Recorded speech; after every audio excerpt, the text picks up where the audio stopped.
What's going on, everybody? We're back once again. Happy New Year to everybody because it's the first one of 2023. So, yeah, hope y'all had a great New Year's. Spend time with the family and set for a good year of sports. So, with that being said, some of the best football games that I've remembered in my lifetime happened on December 31st, New Year's Eve. So, we'll get to that in a little bit. But first, the NFL.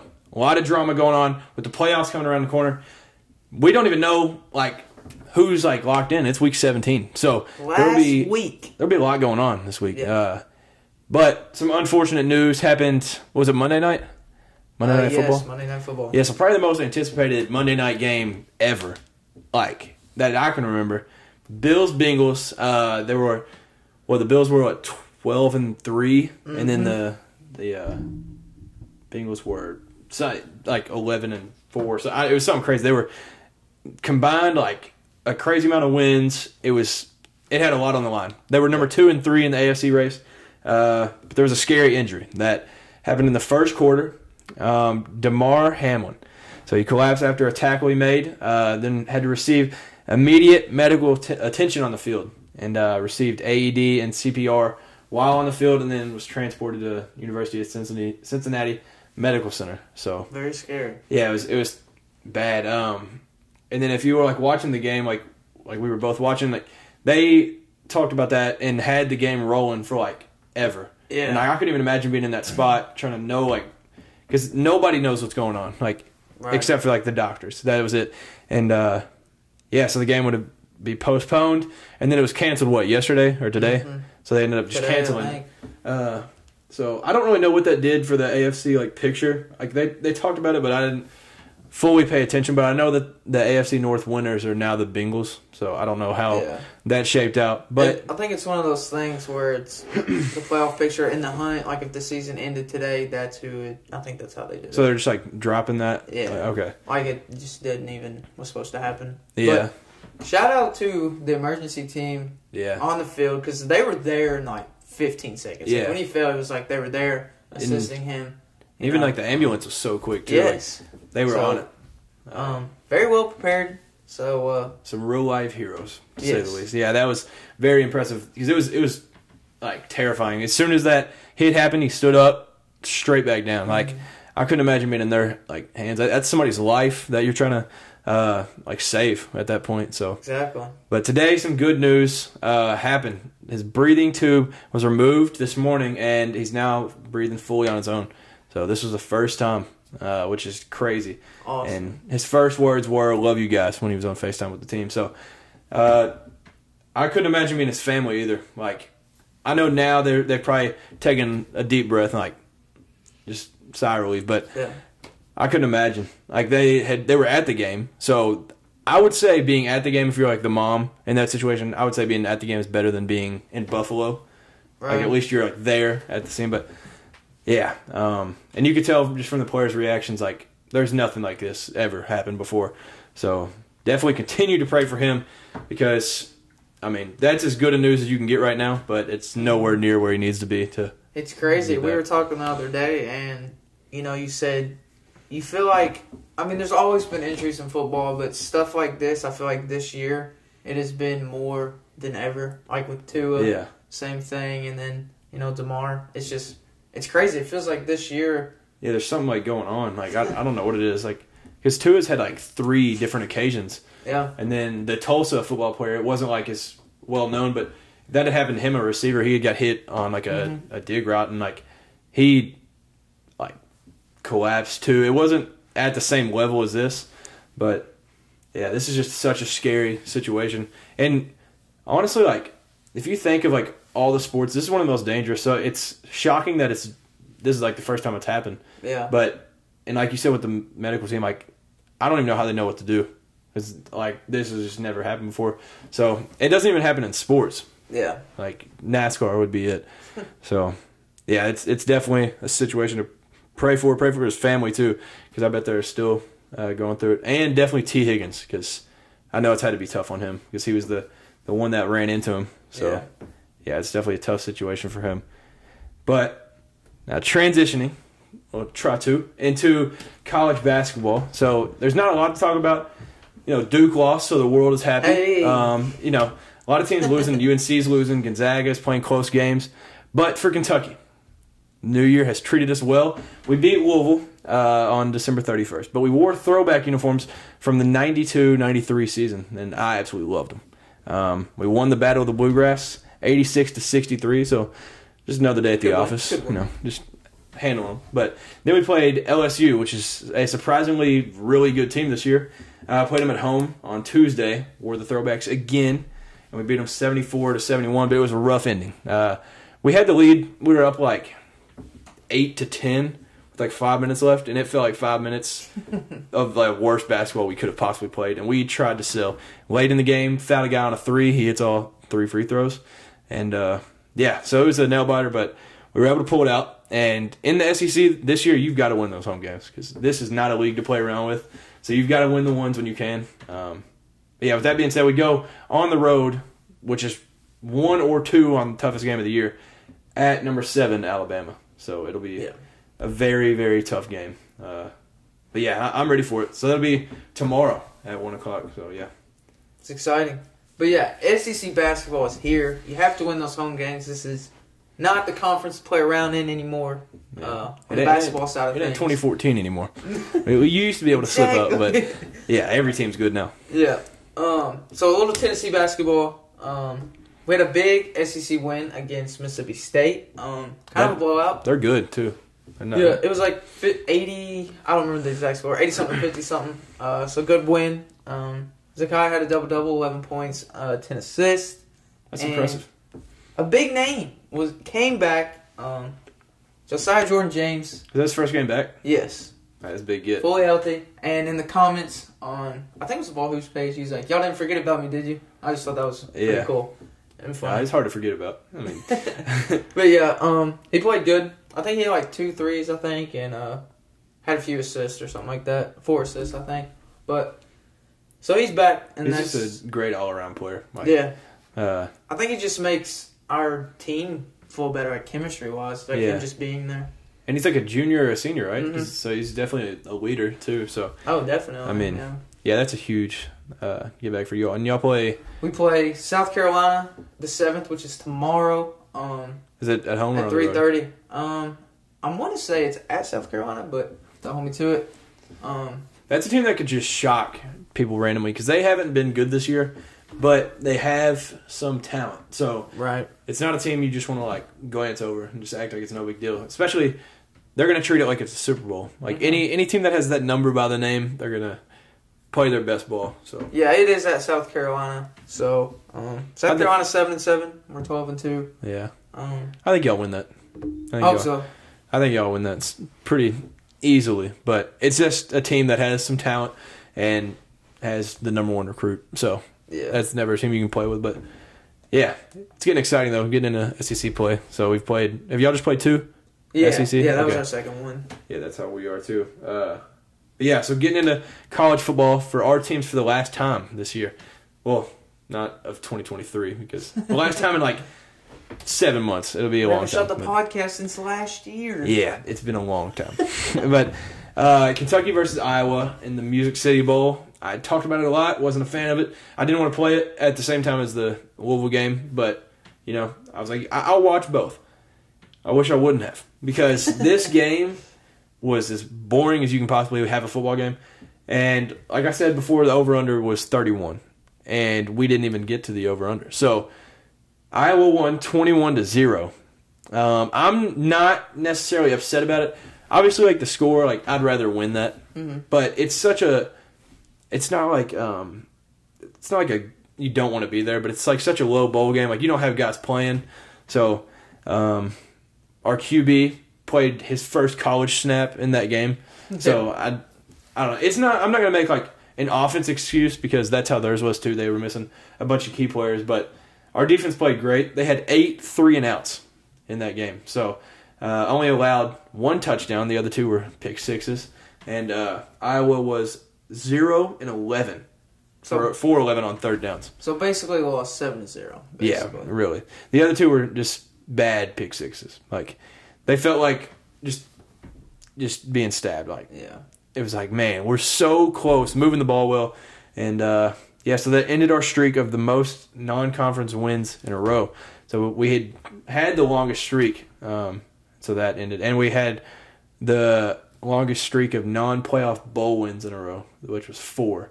So that ended. But, oh well, win some, you lose some. And for a certain player on Iowa, I was actually glad he could end his career. I can't remember his exact name. It was their middle linebacker. He had won the Butkus Award for the best linebacker. But before the game, his grandpa had gotten in a wreck in Nashville and passed away in the wreck. And he was there to watch his grandson, obviously. And they wouldn't tell him the whole game. They didn't tell him before. And then they broke the news to him after. But they didn't tell him before because they said that's what his grandpa would want. They would want him to play free-minded, play his game. And so happy for him that he could come out with a win, like end his career. Because that was a guy a lot of people said should have opted out because he's going to be a high pick in the draft. But yeah, prayers for his family. I couldn't imagine, especially with it being off season now. Like, it's just definitely a tough time. So yeah, I couldn't imagine. I felt bad for him.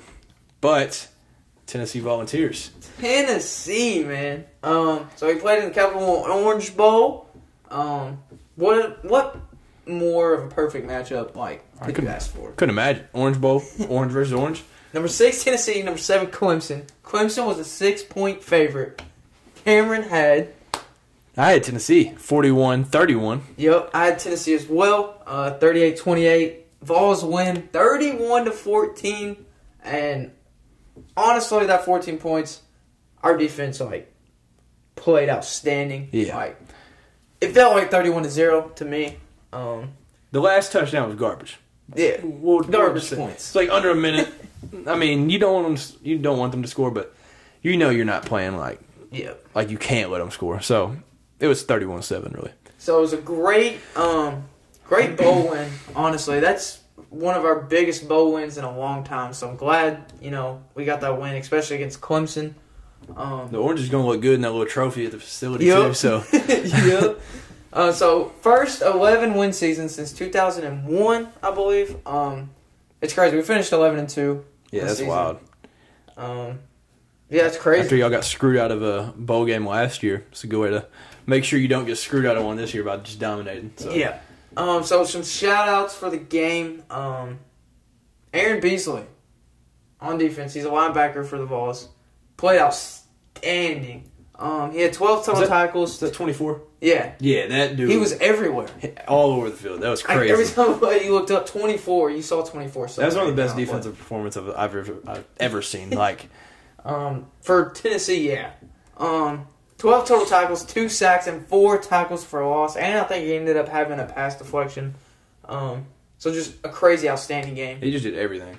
And then some exciting news, because he will be at Tennessee again next year. Joe Milton had 251 yards and 3 touchdowns. I know y'all seen that viral video, him just flicking, and it's 60-something yards in the air. Yeah.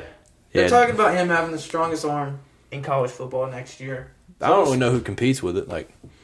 I'd like to see him. He can sling it as long as he's accurate on those missiles. Yeah, we're good. And that throw wasn't even he didn't have his feet set.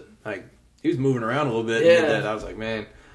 I feel like with our offense, how we kind of take those deep shots, you kind of have to have a quarterback with a strong arm. Hendon Hooker was perfect. Yeah. Because he could throw it accurate, and he had an arm as well. Yeah. But I think Joe Milton's arm might be even stronger. I think he's got a stronger arm than Hendon Hooker. But yeah. Whether you like Tennessee or not, you have to have respect for Joe Milton. We've talked about it before, him just sitting behind. Yeah. He's like, I'm going to get my time. He left Michigan and then took the backup role after he got benched for Hendon, and he's done it as good as you can do it. It's like some out of a movie. Hendon ended up getting hurt, unfortunately, but he came out, in, wins the bowl game, didn't skip a beat. So and then he'll have the team next year too. So so that bowl win for him, I think, did really good for his draft stock and going to the next level. You got to have an arm in the NFL. Yeah. So I know them scouts probably like that. Yeah. So some movement also I want to talk about with the Vols is, so we lost our offensive coordinator, Alex Golich. He's going to USF to be the head coach there. Congrats to him. I wish him the best of luck. Great offensive coordinator. So now we have Joey Halzle. Halzle? Yep. I think that's how you say it. I hope I'm not butchering that. My best guess. I don't know. I think it's Halzle. But he was a QB coach, so that's perfect. I think this is what everybody wanted. I think he's going to be there as long as Coach Heupel's there. So he's honestly. A QB coach at Tennessee already? Yeah. Oh, so he just... Yeah, so he just bumped up. So I think we're looking for a tight end coach now, I believe. I'm assuming. But, yeah. So what better fit, basically? Yeah, I mean, he already understands the offense, knows what needs to happen. So knows what the quarterbacks need to do. So I think it was a good play. So my question is, you might not know the answer, but did Golish call the plays or did Heupel call the plays? I'm not sure. Because I know that like some teams do like a little bit of both. Both, like, yeah. I feel like that's what it was. Yeah, I'll share it a little bit, but yeah, either way it worked out great, and so yeah, that's definitely a good position fill too. Somebody already in the program. And lastly, Jalen Wright, our running back, also played well in this bowl game. He did play well. Had like 81 yards, something like that. But he just signed an NIL deal, which means he will be returning to Tennessee next year. So is it official he's returning? Or you're like... It's not official. I'm making that assumption. Yeah. You got to assume, though. I mean, yeah. You don't sign that if you're not returning. That's exciting. So that's some drama going around Tennessee, some movement and stuff, but pretty exciting. Yeah, I mean, our NIL stuff, I've talked about it before. Our NIL situation's like in the 80s. So we actually lost like our highest recruit, second highest recruit in school history. He was a D tackle. But he entered the transfer portal a couple of days ago, and he's on visits like LSU and Miami. So that says to me it's NIL because I don't think you leave and get those offers if you're like not good. Mm-hmm. So he's definitely leaving because of an NIL situation. And honestly, you just got to hope that that doesn't happen to more people. And they talked about it on KSR one time. Like they said, we won't have trouble with how we do our NIL. It's like one thing only. Yeah. So we're gonna lose players, but they said our like 1 through 10 on our roster, like our best talent, they're gonna be here because we'll figure out how to get them that money, like with the NIL. But it's the like 11 through 30 that we'll be losing players, like that. Those guys can go to another school and get the more money. So yeah, that's just tough. I hope that changes, but. Teams like Tennessee does it great, Texas does it great, Miami does it great, A&M obviously. Like there's teams that just understand NIL does it like they don't like maneuver around it. Like they keep it within like the legal terms, and I mean they'll just kill it. So yeah, I mean I hope we can get to that point, but it just doesn't look bright. But yeah, so we've gotten a couple good transfers from that. But so the All-State Sugar Bowl. Number 5, Alabama versus number 9, Kansas State. Alabama going in was a 6.5-point favorite. We both, thought that might have been a little disrespect towards Bama. I said Alabama 45-34. We were both very close. I said Alabama 45-20. Yeah. Spot on. Yeah. It was 45-20, Alabama as the final. So Alabama dominated. Completely. And that was... huge respect to Bryce Young and Will Anderson for playing in that game. Bryce Young went out with a bang on his last game for Alabama. He was 15 for 21, 321 yards, and 5 touchdowns, no picks. So he balled out. He said, "You disrespect us, not putting us in the playoffs. We're gonna ball out and show you all how we go out." And a lot of people think that like when Alabama gets put in those games, they're like, "Oh, they don't want to be there." So, but I think if you're being like, who's the best 4 teams? I think Alabama's got to be in that. And I think that was a disrespect not putting them in there. Yeah. So I'm going to try to find... Yeah, so this is just some of what Bryce Young accomplished at Alabama. First Bama quarterback to ever win Heisman Trophy. 80 touchdown passes, which is second all-time. 8,356 passing yards, second all-time. Bama single game and single season passing yards record. And Bama single season record for passing touchdowns with 47. Wow. So he's just going out a legend. Yeah, absolutely. His name will be brought up in the future. Yeah, and people will forget he committed late. He was supposed to go to USC. So that little last second flip. Yeah. man, Bama fans got to be glad he did that because, yeah, he's just a legend.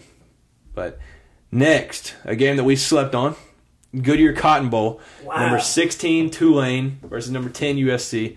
USC was a 2-point favorite, and we thought that was, a little shot. We were like, no, Tulane's not legit. Yeah. I took USC 40-27. I took USC 52-17. Yeah, I thought it was going to be not that close, but the final was 46-45 Tulane. Tulane takes it home. They were down 15 with 4:30 left in the game. Tulane came back to win it. Yeah, it was crazy. That whole game, I've never seen an ending like that. Yeah. But yeah, so shout out to Tulane, I guess. And Caleb Williams, through all that, he still balled out. He played very well. I didn't watch a lot of it till the end, but I'm sure Tulane had some ballers on their team too. Yeah, that's crazy though. It's coming back that way. The problem is USC's defense. Yeah, and Lincoln Riley can't close big games. He can't. No, he's just not that guy. But shout out to the entire football team at Tulane because they went 2-10 last season, and now finished this year 12-2. It's a way to flip the script. Yeah, that's a quick flip. No team. It was some stat like no team has ever had that quick of a change. Yeah, that's wild. So yeah, shout out to them. But next, the granddaddy of them all, the Rose Bowl. Number 11, Penn State versus number 8, Utah. So Utah was a 2-point favorite going in, and I kind of believed in them. I took Utah 41-28. I rolled with Penn State. I told y'all last week. I've been rolling with my Utah for most of this year, but I picked Penn State 28-24. Yeah, so it was Penn State 35-21, but it was actually a really good game for most of it. Cameron Rising, Utah quarterback, goes out in the third quarter with a knee injury, and then when he went out, it was 21-14, and Utah had the ball. So I think if he's in that game, it's different, but that's back-to-back years of him getting injured in the Rose Bowl. So I bet he's just like, don't put us in this bowl game. I don't want to, because he went out last year with the head injury versus Ohio State, and they ended up losing in a close one. But yeah, Penn State, once that second half hit, they went to another gear. They dominated, like throwing, passing, literally anything. It was tied 14-14 at half, and then they just smooth sailing the rest of the way. Took it away. So yeah, Sean Clifford, he's about 45 years old now, their quarterback. He just tied the record for most wins as a starting quarterback in Penn State. So, yeah, took him 12 years to do it, but shout out to him. He did it. Yeah, he did it. But yeah, shout out to Penn State. They had 2 losses on the year, and both those teams were in the playoffs. So, I think they were slept on a lot this year. Yeah. But yeah, with that being said, the 2 best semifinal games we've ever witnessed. I would say I'm still taking that Georgia-Oklahoma game, number 1, but these are probably my 2 and 3. These are phenomenal. Yeah. The Verbo Fiesta Bowl. Number 2, Michigan versus number 3, TCU. Michigan was a 7.5-point favorite. So, I took TCU 37-34. What'd you have in this one? Okay. Let me start by saying this. Apologize to Sonny Dykes. I apologize to the TCU fan base. Wait, maybe we should just roll that clip real quick. And go on. Yeah, go ahead. Roll the clip. Michigan and TCU. TCU is not good. I'm trying to explain that. So what makes them different? Why do you say they're not Michigan good? will beat the brakes off TCU. What makes you say TCU? I had Michigan 31-10. TCU, wow. Yeah, they balled out. So TCU won 51-45. It was the second most points in a college football playoff history with 96. Highest score in Fiesta Bowl ever. TCU was unranked going into this season. Now they're headed to the championship. So, and like you said, people get surprised by TCU. They went up, what was it, 21-3? Right off the bat, it felt like an early pick 6. Do you think that game is a different situation if Michigan just kicks the field goal on that fourth and it was 4th and goal from the 2 on the first drive? You think if they just go up 3-0 and don't worry about nothing? Yes. I think so too. Because that was a big tone setter. If you go down and you score right away. That's exactly what I was going to say. They got let down by being stopped right there. Yeah. But yeah, no, that first half was okay, but the rest did not disappoint. The rest of it was a shootout. In the third quarter alone, there were 44 points scored. So that was a record too, right? Yeah. In a half? Yeah. Or most in a quarter. In a quarter, yeah. Yeah. So that was wild. There was no defense at all in the second half. But momentum in that second half was back and forth. But the question is, on that last play, not that it would have changed anything, but do you think it should have been targeting? It would have resulted in first down for Michigan a lot of dispute. At the 40 with 25 seconds left. Do you think it should have been? I could see it being targeting, yes. I do think that one was, honestly. I mean, he clearly led with the crown of his helmet above the shoulders. I mean, it looked like targeting to me. Yeah, that was textbook. But, yeah, there was a lot of controversial calls in that game. I don't remember the wide receiver's name, but the one that he caught, and it was an obvious touchdown to me, but I called him down at the 1. They ended up fumbling. There was a lot that went on that could have changed the outcome. But, yeah, it was crazy. So TCU is now headed to the championship. And the Chick-fil-A Peach Bowl was also electric. Number 1, Georgia versus number 4, Ohio State. Georgia was a 6.5-point favorite. And I was a firm believer Georgia was going to dominate. I said 45-20. I also thought Georgia was going to dominate 48-27. It was 42-41 Georgia because of a missed field goal by Ohio State. Through adversity of like injuries throughout the game and even like towards the later part of the season, Georgia was able to pull it out.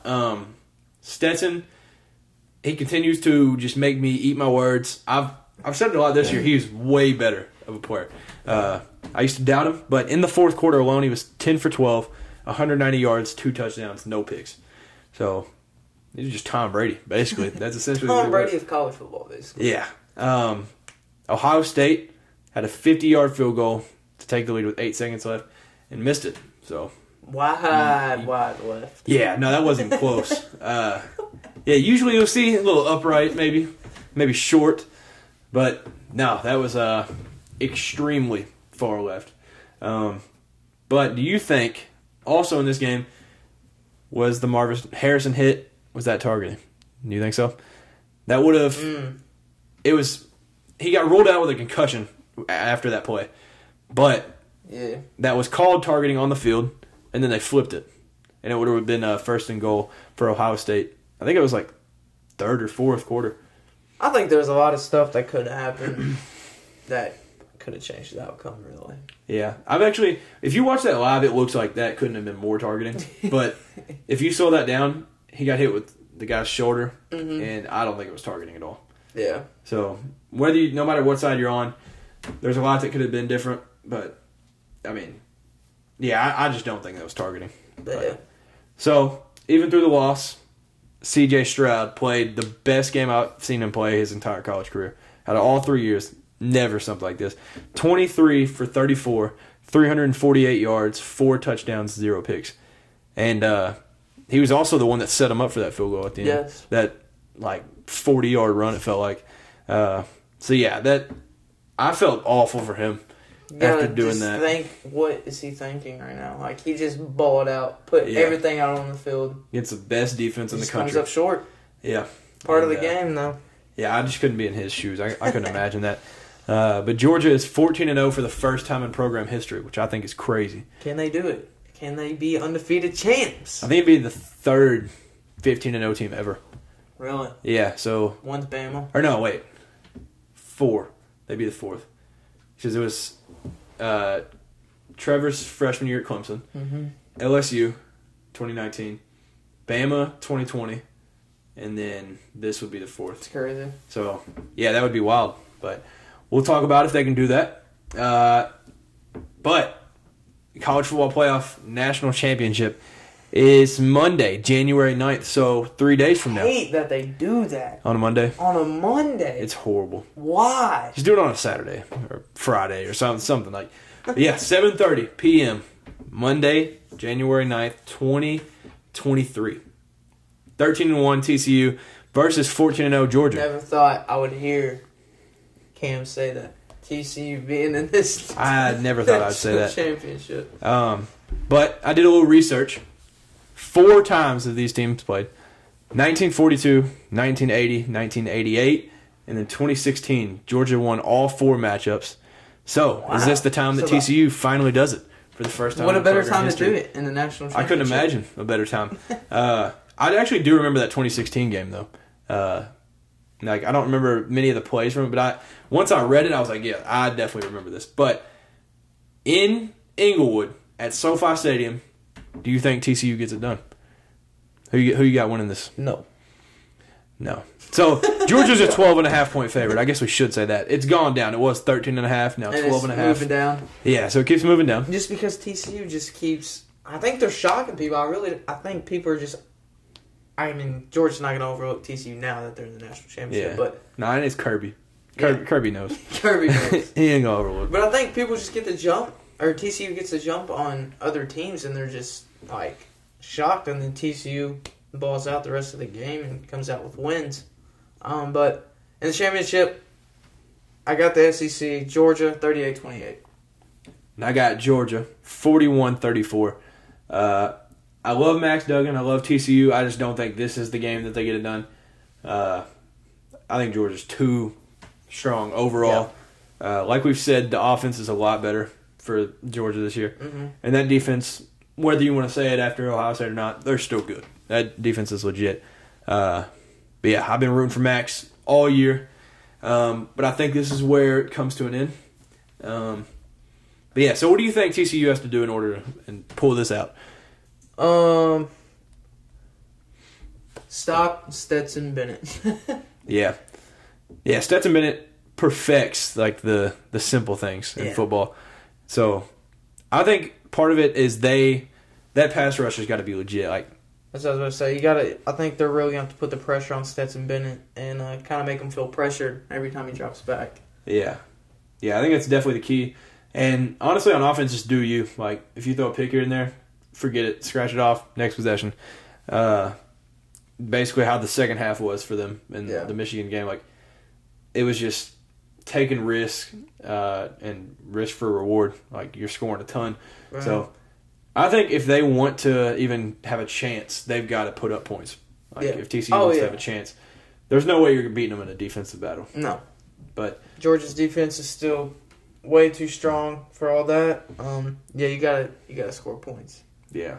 I'd like to see them have. I'd love to see TCU win it, but I just can't see it. I hope it's close. I really do. I hope it's a close game, but I know. I feel like people say this about every game, but TCU has to win the turnover battle because Stetson Bennett plays such a, like you said, kind of like a perfect game almost. Yeah. You got to force him to make mistakes. You force him to make mistakes, I think they will have a chance. Yeah, that's a big key. Not turning it over a ton would be huge, especially with I don't know how that TCU O-line is going to compete with that Georgia D-line. That's a different breed. But I think they've got to be able to get the ball out quick and do a little trickery and keep Georgia on their heels. That's what I'm saying. I think they just need to keep doing what they're doing and catch Georgia off guard. Just go out there, smack them in the mouth. Yeah, no doubt. Not a lot of people giving them chances, though. Yeah, this is probably one of the biggest spreads I've seen in the national championship. 12.5, nearly. Basically 2 touchdowns. Yeah, so that's crazy. We both think that TCU will cover, though. So I think TCU's gained your respect, though. Getting here. We'll see. I'm just kidding. No, definitely. Yeah, so I guess we'll just have to see Monday. I'm hyped for it, though. But some of the sad news, though, they're not allowed to tailgate, which is ridiculous. That's crazy. That's a sin to not tailgate in the South. That's wild. But I don't know how they're going to stop that. Yeah. Them Georgia fans, crazy. But yeah, you got any closing remarks? What a time to be alive. About to watch a national championship. That includes TCU. Team that may or may not want to be there. Yeah. Or should be there. But yeah, it's crazy. I'm ready. Yeah, I'm hyped for it. So yeah, with that being said, that will do it for this podcast. So y'all enjoy the game Monday, and as the NFL season winds down, we'll see how the playoff looks. Yep. Yeah, thank you all for tuning in once again. Y'all have a great rest of the week. And comment below who you got winning the national championship. So, we'll see you all. See ya.